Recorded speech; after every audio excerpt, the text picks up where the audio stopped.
voit les coulisses de l'élevage et revient en particulier sur la formation des trotteurs. En plus du mag, qui comme tous les mois fera le tour de l'actualité de la filière, apprenez tout ce qu'il faut savoir sur le petit détail qui peut faire la différence dans les grandes courses, la ferrure. Puis, découvrez les qualifications au trot. Ces épreuves chronométrées, passage obligé pour tous les chevaux désireux de courir sur les hippodromes français. C'est du sport, présenté par Natacha Harry et Julien Marcy, demain à 21h30 sur Equidia Live.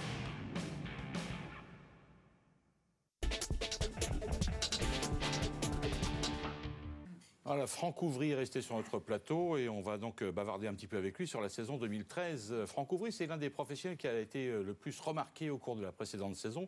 Et vous savez que vous êtes très aimé des parieurs déjà, parce que vous êtes un garçon qui est toujours d'humeur égale et les parieurs vous aiment beaucoup. Je vais vous le dire en passant comme ça, parce que ça, c'est une chose qu'on entend souvent. Alors, Franck, cette année, 91 succès en tant que driver, c'est l'année record un peu pour vous. Ah oui, très belle année. Je ne pensais pas faire aussi bien. Maintenant, on a beaucoup travaillé pour ça aussi. On s'est fait voir par les entraîneurs et une récompense un peu. Oui, vous pensiez un jour pouvoir concourir pour d'autres Kazakhs comme ça aussi régulièrement? Ou est-ce que vous pensiez vraiment rester avec votre effectif, driver vos chevaux, puis point barre? Bah, non, j'ai essayé au début. C'est surtout quand je suis arrivé à Grosbois, quoi, on va avoir beaucoup de monde. Et puis au début, c'était surtout pour mes amis. Et puis après, de fil en aiguille, on a essayé de gérer l'écurie avec un effectif bien trié pour pouvoir laisser échapper l'après-midi. Voilà, alors vous me disiez tout à l'heure, j'ai une quinzaine de chevaux, pas plus, à Grosbois. Vous gérez cela et puis vous êtes quand même pas mal sollicité pour l'extérieur maintenant. Ah oui, j'ai la chance d'être très bien entouré. Hein. On a 14 chevaux à Grosbois. J'ai Alexandre et Hélène qui m'aident à Grosbois. Et un gars à la campagne qui est avec moi depuis 10 ans. Voilà. Donc on est très bien entouré, c'est grâce à eux surtout. Moi je me souviens d'une époque qui est quand même assez lointaine maintenant, où vous étiez parti en meeting une année pour Jean-Pierre Dubois à Cagnes-sur-Mer. Alors pourquoi parle-t-on toujours de ça? Parce que vous avez eu faire un travail terrible à cette époque-là pour Jean-Pierre Dubois, qui d'ailleurs ne tarissait pas d'éloges sur votre compte à cette époque-là. C'était un petit peu le début de votre carrière, vraiment, ça, à cette époque. Oui, c'était un très bel hiver pour moi, mais bon, c'était des chevaux que j'avais repris au champ d'Orgères pour préparer à Cagnes. Bon, il y avait des bons chevaux, il y avait Daolik dans ce marathon, oui, voilà, ouais. Dream With Me, il y avait des bons chevaux, mais bon, ils avaient surtout fait une très belle année après. Mais bon, ça m'avait permis d'être tout seul et de gérer mon affaire, et M. Dubois descendait, et puis il fallait tout faire. On connaît M. Dubois, j'avais descendu avec le gros Volvo. Ouais. C'était sympa. Ça fait quoi, une vingtaine d'années, pas loin, ça, non? Oui, 20 ans, oui. Ça fait ça à peu près, hein. Je dis dans les années 90 à peu près. Mais en tout cas, quelle belle réussite, hein. C'est vrai que vous aviez depuis, évidemment, vous avez franchi plusieurs paliers. Si on revient sur la saison 2013, quels ont été les faits marquants pour vous? Surtout d'être associé à des très bons chevaux. Hein. J'ai drivé Commander Crown, j'ai drivé Sanity. Vous savez, quand vous drivez cela, il ne faut juste pas se tromper. Les entraîneurs les amènent au top. Ouais. Et là, vous faites plaisir parce que vous êtes un petit peu au-dessus des autres si vous avez bon parcours. Et là, c'est vraiment... J'avais pas trop l'occasion de les mener ceux-là avant. Oui, c'est vrai que quand vous vous retrouvez assis au sulky de chevaux comme ça, on ne voit plus les choses pareilles. Hein. Ah non, c'est vraiment très agréable. On fait ce métier-là pour ça. Hein. Ouais. Je pense qu'il y en a beaucoup qui se lèvent le matin pour essayer d'avoir touché des chevaux comme ça. Alors, en tant qu'entraîneur, est-ce que la saison aussi a été bonne? On dit vous avez quand même obtenu pas mal de succès aussi cette saison dans cette discipline. Enfin, en tant qu'entraîneur, 22 victoires. Oui, on a un effectif de 20-25 chevaux. Bon, moi, j'ai que des chevaux à courir. Hein. J'ai un gars comme Sylvain Perragin qui fait tous mes poulains, qui les emmène aux qualifications. Donc là, il faut le remercier aussi parce que c'est vraiment le gros boulot, c'est lui qui le fait. Après, nous, on peaufine. Et puis, non, on a très bien tourné. Ça fait 2 ans vraiment que ça carbure. On a des bons chevaux et puis on essaie de trier que les bons chevaux, quoi. Alors, pour cet hiver, il y a quelques chevaux qui vont venir également se greffer à tout cela. Qu'est-ce que vous avez comme espoir au sein de votre écurie, peut-être aussi pour d'autres écuries? Bon, non, on a regardé des chevaux comme Styric, Texel, Topaz. Mais après, moi, l'hiver, j'y fais vraiment pas une obsession parce qu'on court toute l'année. Ouais. Donc, les courses en début d'hiver, on sait qu'ils sont très durs. On tombe sur des entraîneurs qui ont préparé que ça. Et nous, il faut conduire toute l'année. Donc, non, l'année est déjà bien entamée pour nous. On a très bien travaillé. Et puis, non, des chevaux comme Styric, Topaz de Gronet qui devraient être prêtes pour janvier. Styric, c'est un cheval formidable quand même. Enfin, surtout pour vous, il vous a apporté beaucoup, non? Ah bah oui. Styric, il y avait presque pas de gain en début d'année dernière. Ah. Il a pris 200 000 € cette année. Ah, on voulait courir le Grand National, on en a gagné 2. Et c'est vraiment un chic cheval, quoi. Il voyage bien, il veut tout bien. Championnat des drivers du GNT, c'est pour vous aussi? Hein? Oui, voilà. Champion de driver du GNT, champion du Nord. Ouais. Donc c'est une très belle année. Voilà. Bon, écoutez, on vous souhaite que ça se passe aussi bien cet hiver. Vous aurez quelques noms pour l'extérieur à nous donner aussi, des chevaux qui vont vous faire plaisir, éventuellement? Ouais. Celui de ce soir, je pense, déjà. Oui, celui de ce soir, entre autres. Non, puis je pense que Frédéric a préparé des bombés. Ouais. C'est quand même un grand metteur au point. Et puis, je suis content d'être associé à ces chevaux. Le Black d'Avril, je pense qu'il est sur la montante. C'est vraiment un cheval qui a eu du mal à mettre en route, mais très bien. Et puis, la jument qui court demain, je pense qu'on la verra tout au long de l'hiver, même peut-être monter après. Très bien. Bah, écoutez, merci Franck. Alors, on m'avait proposé de regarder Sanity en action. Est-ce qu'on me le confirme? Non, on m'a dit non. Est-ce qu'on va le revoir cet hiver, par contre? Non, mais Sanity est reparti en Suède. Il y a Armo m'a dit ça parce qu'il n'y avait pas de course. Ouais. Donc il reviendra sûrement le dernier mois du meeting. Il y a 2 courses, je crois, la communauté européenne et puis une autre. Donc un repos. Je pense, s'il calcule un peu comme a fait Commander Crown, il y a une saison à faire vraiment superbe. Il doit reprendre 8 ans l'année prochaine. Non, je pense que c'est un cheval qui peut aller partout, quoi. D'accord. Bah, écoutez, merci beaucoup Franck. Encore une fois, bravo pour cette belle saison 2013 qui a été la vôtre. Merci. On vous a vu souvent à l'honneur avec, je rappelle, 91 victoires au compteur. Merci à vous. Voici les concurrents de la 3e course, sans plus tarder. Le prix du comité régional d'équitation d'Île-de-France, avec ce soir les champions du CSO sont présents à Vincennes. On en parlera un petit peu plus longuement tout à l'heure. On découvre les participants PJ avec vous. Oui, avec des chevaux qu'on connaît peu, certains, un nom partant en numéro 6, parmi les petits numéros, nous n'avons pas beaucoup de chevaux joués. Il faut attendre surtout le numéro 8, très appuyé à la cote, Apolline Star, la forme d'Ami, un cheval qui défère des 4 ce soir et qui vient de pas mal courir aux montées à Cabourg, battu d'ailleurs ce jour-là par Aquatica, qu'on retrouve ce soir au programme. Très joué le 11 et le 12, Aquarelle MF avec Mathieu Abrivard, une 3e place dans une belle course attelée dans un bon lot à Mokanchi. Et puis numéro 12, Astuce de Cassis, 2 victoires déjà en 4 sorties outre-montées, donc ça attire. Le numéro 12, un plus gros numéro joué également, c'est le numéro 15. C'est Alerte au fort, la forme Bijon, un cheval qui a pris une bonne 2e place à Vincennes au mois de novembre, qui a un petit peu déçu la dernière fois en étant fautif. Voilà, on sort en piste avec le numéro 5. Il s'agit de Haro Madric avec Antoine Wills, qui est très en forme actuellement. Et il travaille pour Jean-Paul Marmion, qui est dans une forme euphorique lui aussi. Et là, on sort en piste avec ce numéro 5. Là, c'est pas pour Jean-Paul Marmion, mais pour Madame Chrome, qui a des chevaux qui avancent. C'est la casaque de Tina Joly également. Au trot monté, au trot attelé, Tina Joly est une bonne jument. 2850 mètres à parcourir, pas de rendement de distance, on est bien sûr sur la petite piste. Il y a déjà des chevaux qui sont au fond de l'hippodrome, vous avez loupé aucun canter, puisque là on tourne un peu sur place, c'est le numéro 14, il vient de sortir, et les canters vont aller croissant dans les secondes, les minutes qui viennent. Oui, et on va bien ouvrir l'œil, PJ. Oui. Très important de les regarder, parce que ce sont des poulies de 3 ans qui sont encore donc perfectibles probablement. Certaines sont fautives, on ne sait pas trop où elles en sont. Il va falloir qu'elles nous rassurent. Il y en a quelques-unes comme ça, mais forcément. C'est-à-dire que plus les catégories sont faibles, plus il faut regarder les échauffements. C'est plus qu'important. Oui. Voilà. Je pense que les parieurs qui ont cette chance de pouvoir regarder les échauffements le soir ont 10 longueurs d'avance sur ceux qui jouent le matin, surtout dans ces courses-là. Des infos maintenant avec Anto. Allez, j'ai essayé d'englaner quelques-unes. En effet, c'est des lots difficiles à cerner. Vraiment, ces petits lots de 3 ans montés. Alors, Mathieu Brivard m'a dit qu'Aquarelle MF avait déjà couru. Enfin, c'est moi qui l'ai abordé en lui disant tiens, elle avait couru une fois. Et alors, il m'a dit bon, c'était pas traîné. Voilà, ce sont les mots de Mathieu Brivard.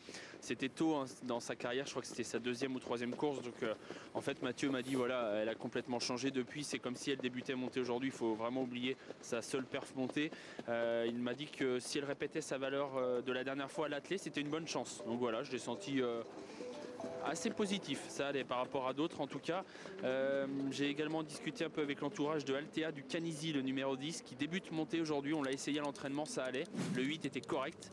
Maintenant voilà, c'est la course aujourd'hui, c'est la course qui va leur en dire un peu plus. En tout cas, c'est une jument dure, donc c'est pour ça qu'on essaye aujourd'hui au trop monté. Là, je parlais du 10, Altea du Canisi. Oui, c'est pas fabuleux pour l'instant. D'accord. Bon, alors apparemment l'essai au boulot ça allait, le 8 ça allait. Donc après à voir. Ouais. Non, vous n'êtes pas emballé, vous, Jeff, j'ai bien compris. Non. Personnellement, je ne sais pas PJ, mais moi non. Moi, je l'ai pas vu. Ouais. PJ. Alerto. Non, rien de spécial. Je continue, messieurs. Allez-y. Allez, j'ai également discuté avec Adrien Lamy, puisque je crois reconnaître ici Apolline Star, le numéro 8, qui s'échauffe à son tour. Écoutez, il m'a dit qu'elle était peut-être un petit peu moins bonne à gauche, mais que sa dernière course était correcte et que c'était une jument gentille. Pouliche gentille, donc elle allait faire de son mieux, en tout cas aujourd'hui. Voilà pour le numéro 8 qui vient de s'échauffer, Apolline Star. Et puis j'ai également pu avoir quelques informations Sur Alerte au fort, Charles Bijon m'a dit que la dernière fois elle s'était montrée fautive mais qu'il pensait que ça pouvait être un peu mieux aujourd'hui. Ils ont changé 2-3 trucs et ça pouvait un peu mieux se passer. Bon, merci beaucoup. J'ai un petit doute aussi pour celle-là personnellement. Je ne l'ai pas trouvé très très souple de l'arrière notamment il y a quelques instants. PJ, on vous entend pas mais si Non, vous parce pouvez y que aller, hein. non, j'avais envie d'attendre que vous donniez la parole. Le 11 Aquarelle MF, c'est peut-être ce que j'ai vu de mieux au niveau des échauffements actuellement. D'accord. Et c'est peut-être moi ce que j'ai entendu de plus positif. Ah bah ça corrobore, c'est bien. Très bien.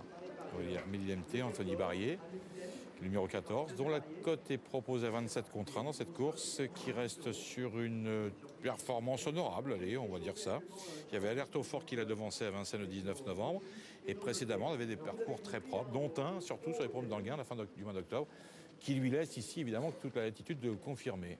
Vous voyez, par exemple, là on voit le 2 et le 12. C'était beaucoup mieux le 11 tout à l'heure. Bah oui. Ben oui. Pour l'instant, écoutez, moi, au niveau du 10 et du 15, je ne suis pas preneur. Et juste un petit truc, tiens messieurs, tout à l'heure j'ai vu le hit de Anna Galbé, c'était pas mal à l'attelé. Voilà, je me permets de le dire, je sais pas, ça peut peut-être amuser les amateurs d'Outsider. C'est le numéro 7, Anna Galb ou Anna Galbé. Oui, c'est un hit à l'attelé. Oui. Écoutez, C'est Camille. Hein. c'est Camille Lévesque qui la monte aujourd'hui. Moi, quand je vois Pressez-vous un Camille petit Lévesque, peu parce que le départ va intervenir dans très peu de temps, les amis. les filles très douées, Camille Lévesque ou Elisabeth Allaire, il faut toujours faire attention. On leur donne de bons chevaux maintenant, car ce sont des filles qui montent remarquablement. Donc forcément, quand on leur confie une chance, c'est une chance, une belle chance, quoi. En principe, une bonne chance. Voilà, la dernière minute, on tourne déjà aux 2850 mètres. On joue toujours sur le numéro 11 et sur le numéro 12. Ce sont les deux plus grosses prises en fin de compte. Vous entendez les ordres du starter. Les starters qui ont été un peu sur la sellette récemment, mais sur d'autres hippodromes. Ici, on est vraiment tranquille avec les starters de Vincennes. Et on démarre. On démarre très très bien avec le numéro 8, avec Apolline Star et le jeune Lamy qui est en pleine forme actuellement.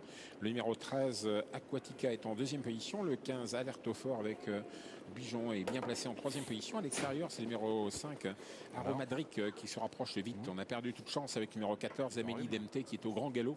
Le numéro 14 et qui est trop loin pour revenir. Grosse faute également, numéro 7, Anna Galb, qui perd toute chance, le numéro 7. Le 7 d'ailleurs a été disqualifié. Le 8 et le 13 au commandement. Le numéro 8, Apolline Star, avec quelques longueurs d'avance. En deuxième position, nous retrouvons le numéro 13, Aquatica, avec Alexandre de Sartre. La troisième place à distance pour le numéro 4 qui revient. C'est Aquilina Gramont avec Elisabeth Allaire qui vient se positionner justement. La casaque de Serge Chiche, qui a toujours eu des trotteurs et qui est très passionné. Pas loin se retrouve une casaque avec une croix de Lorraine, c'est le numéro 12. Il s'agit d'Astuce de Cassis qui se rapproche de la casaque noire avec une croix de Lorraine.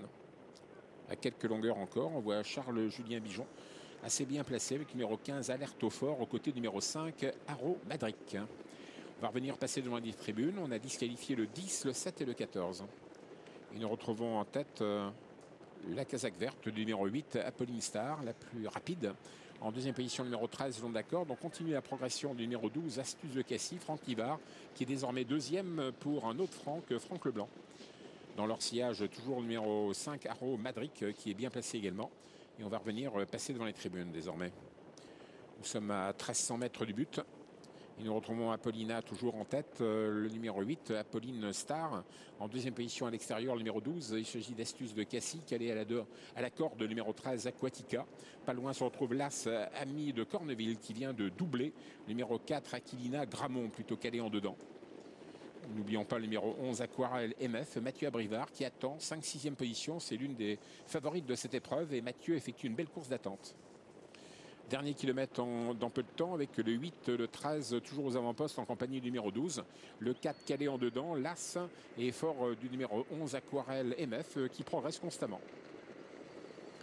Dernier passage en face.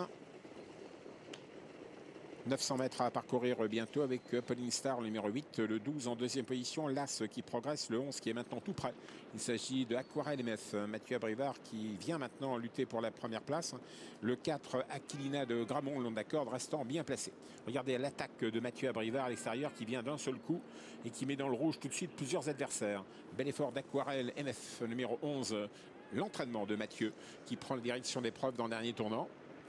Aquarelle MF à l'extérieur, numéro 11, le 8 Apolline Star en deuxième position, le vert qui ne peut que voir passer son adversaire. À quelques longueurs, on va lutter pour les places. En trait de la ligne droite désormais. Toujours sous la conduite de Aquarelle MF, le numéro 11 qui s'est débarrassé de ses adversaires. En deuxième position, nous avons toujours assez bien placé le numéro 13 qui revient. Il s'agit de Aquatica, la troisième place pour Apolline Star qui va essayer de garder un lot. Phase finale avec Aquarelle MF numéro 11, Mathieu Abrivard, qui a toujours la mesure de son adversaire premier, numéro 13, qui se heurte à un mur. D'ailleurs, le numéro 13 se met au galop en voulant tenter quelque chose. Et le 13 perd la deuxième place, c'est dommage. Le numéro 11, Aquarelle de Faël, Aquarelle MF qui l'emporte. Le 8, Apolline Star va peut-être sauvegarder la deuxième place. Le numéro 8, le 4, Aquilina Gramont est troisième. À quelques longueurs, nous retrouvons tout à l'extérieur le numéro 2, Amourette des Bois, qui a dû prendre la quatrième place au multi. Merci PJ, quel beau nom. Une jolie patronyme, Amourette des Bois, ça veut tout dire. Voici le vainqueur ici, le numéro 11 qui s'impose, Aquarelle MF, dont vous aviez tout à l'heure vanté l'échauffement particulièrement probant. 3,50 €, une favorite qui s'impose avec l'art et la manière dans une course qui a été pas mal décousue, où les disqualifiés ont quand même été assez nombreuses. Deuxième place, ensuite, propriété du numéro 8, nous avez annoncé, PJ. Apolline Star qui a été très très courageuse, effectivement. Alors on va inscrire tout ça, voilà, 8,80. Ensuite nous avons le numéro 4, Aquilina Gramont, et le 4, avec Elisabeth Allaire. Et puis le 2 qui doit compléter le multi.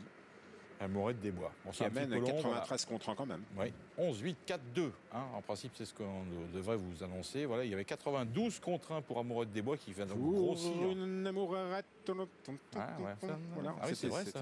C'était nous, ça, dans le temps. C'était sympathique, ça. C'était pas chez qui chantait ça.